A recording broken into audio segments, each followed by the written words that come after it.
नमस्कार, times of Swaraj में आप सबों का स्वागत है और मैं हूं संतोष सिंह। और आज हम टाइम्स ऑफ स्वराज में बात कर रहे हैं कि आखिरकार के पाठक की फाइनली बिहार से विदाई हो ही गई। अब वापसी की कोई गुंजाइश तो नहीं दिख रहा है, क्योंकि जिस स्तर पर इनका तबादला हुआ है, अमूमन चीफ सेक्रेटरी बनने के लिए अगर मुख्यमंत्री कभी कोई मुख्यमंत्री उनको बुलावा भेज दे तभी वापसी की गुंजाइश है, नहीं तो अब पाठक गयो। लेकिन बड़ी बात यह है कि डबल इंजन की सरकार, बार बार डबल इंजन की सरकार, भ्रष्टाचार मुक्त सरकार, क्या क्या बड़ी बड़ी बातें हो रही थी। ठीक है, के पाठक भी अतिये करते थे, जहाँ जाते थे अति कर देते थे, बहुत सारी चीज़ें बिना नियम कानून के भी कर देते थे। लेकिन बेतिया राज के ज़मीन के मामले में वो जो कुछ भी कर रहे थे और जिस तरीके से कर रहे थे, 15,000 एकड़, अब समझ जाइए कि 15,000 एकड़ ज़मीन सरकार को बैंक में आ गया, जो बेतिया राज का ज़मीन था। उसके लिए जिस तरीके का डॉक्यूमेंट्स वगैरह, दस्तावेज से लेके सारी चीज़ें व्यवस्थित करके सरकार को तक वो, मतलब कैसे वो विधेयक बने और कैसे सरकार की ज़मीन हो, उसके लिए जो लीगल प्रोसेस होता है, उस सारे प्रोसेस को के पाठक ने अंजाम दिया।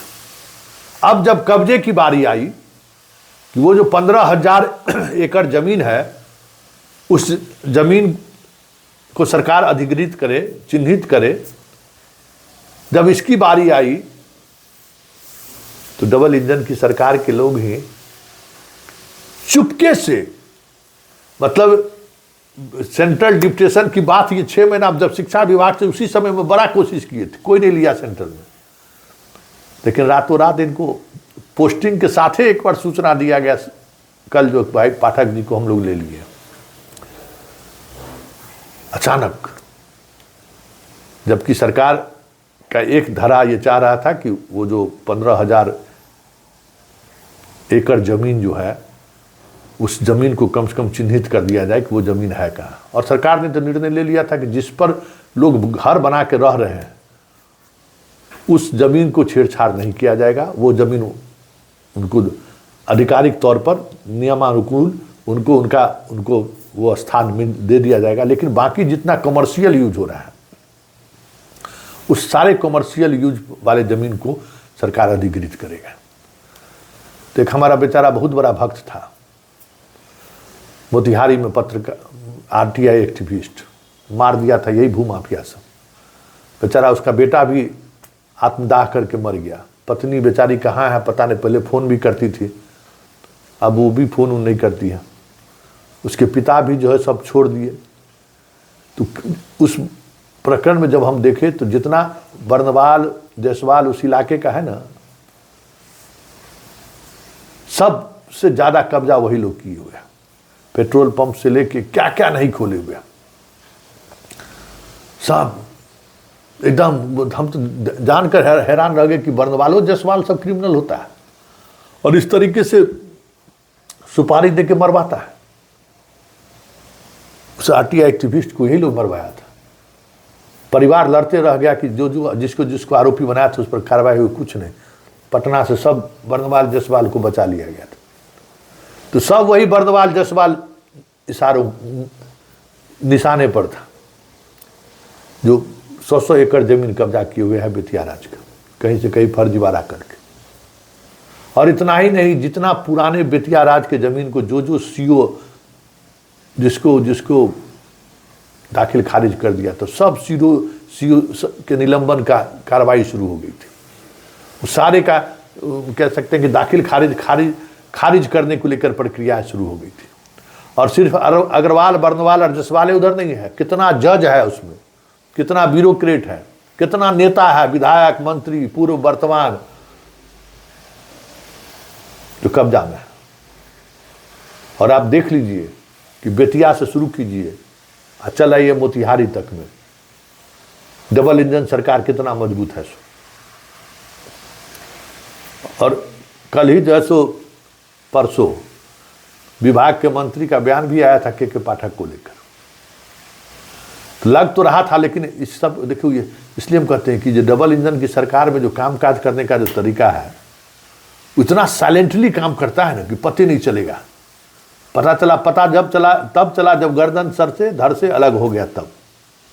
मतलब के पाठक जाने वाले हैं, किसी को इस कानो कान तक खबर नहीं था, पाठकों को नहीं पता था। पाठक भी कल जो है सो बेटिया राज के जमीन को सुलझाने में लगल था कि चिट्ठी पहुंच गई।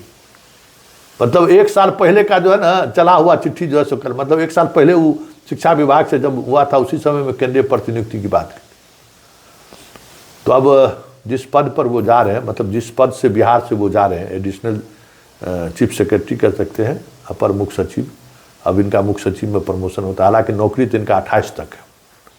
इनके बैच के सारे अधिकारी देश में रिटायर कर जाएंगे, तब भी इनके पास नौकरी बची रहेगी। अपने बैच के सबसे यंगेस्ट अफसर में से एक। लेकिन अब बिहार में इनकी वापसी की गुंजाइश ना के बराबर है। वैसे भारत सरकार में भी ये कितना दिन टिकेंगे कहना मुश्किल है। वैसे भारत सरकार में ऐसे अधिकारियों की ज़रूरत रहती है, लेकिन कुछ चीज़ें, कुछ इनको अलग तरीके का बीमारी है। वो बीमारी जो है सो इनको कहीं भी जो है सो स्थिर रहने नहीं देता। इससे पहले भारतीय सरकार में थे, गडकरी के मंत्रालय में, गडकरी को उलटने लगे। तो गडकरी को कमज़ोर मंत्री थोड़ी था, इनको अकल सिखा दिया तो उसमें इसका नौकरी चल जाता। जिस तरीके से किए थे, क्योंकि नियम कानून को मानने में अब यहाँ भी जो है आउटसोर्सिंग करके इतना आईटी मैनेजर सबको बहाल कर दिए हैं। पता नहीं आईटी मैनेजर बहाल करने में कहाँ से क्या मिलता है पता नहीं, लेकिन आईटी मैनेजर खूब बहाल की, खूब लड़की उड़की को बहाल करने में तो मास्टर है ये। लेकिन हमको बार बार यही समझ में नहीं आता है कि इस तरीके के व्यवहार वाला आदमी को बर्दाश्त लोग कैसे करता है। आप जब खुद गलत हैं, जब आप खुद शीशे के घर में रहते हैं, तो दूसरे के घर में पत्थर कैसे फेंक देते? तो कुछ तो बात है। पत्थर फेंकने, जिसके घर पर पत्थर फेंकते हैं वो चुप रह जाता है, तो कुछ तो बात रहा होगा। तो आज ये बातें सामने आ गई कि किस तरीके से भू माफिया, जो अब समझ सकते हैं कि अब बिटिया 15,000 हेक्टेयर हुआ, अब सरकार से कब्जा होगा। कोई अधिकारी की औकात की बात है? ये तो जजों का घर जमीन खाली करवा देता है आदमी, चाहे ब्यूरोक्रेट नेता जो भी हो। इसमें तो माय का लाल था, खाली करो तो करो। अब वही प्रोसेस शुरू हो रहा था। 100 को अधिकारी मांगा था ये कि 100 अधिकारी हमको दीजिए, हम सबको खाली कराएंगे, हम आपको कील काटा एकदम पूरा। जो कागज नहीं मिल रहा था, दस्तावेज, हजारों एकड़ का तो दस्तावेज निकाल दिया वही बेतिया राजघराना। वहाँ जितना मुंशी दफादार हवादार जो जमीन बेच के करोड़पति हो गया था, सब कोई FIR करने वाला था। सब पर कार्रवाई, सबको हटा दिया था, सब पर कार्रवाई की प्रक्रिया शुरू हो गई थी। कितना रिटायरमेंट वाले का पेंशन बंद होने की स्थिति आ गई थी, क्योंकि सब जमीन को जो है सो NOC देने वाले में जो है सो है ना, भाई खरीद रहे हैं तो बेटिया राज का जमीन है तो अपने एगो NOC ले आइए, हम रजिस्ट्री कराते हैं। तो वही NOC देने वाले बहुत अधिकारी फंस रहे थे।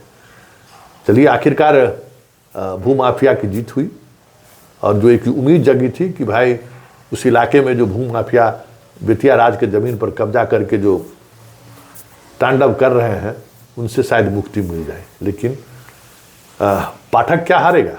कहीं बिहार हार गया भू माफिया के सामने।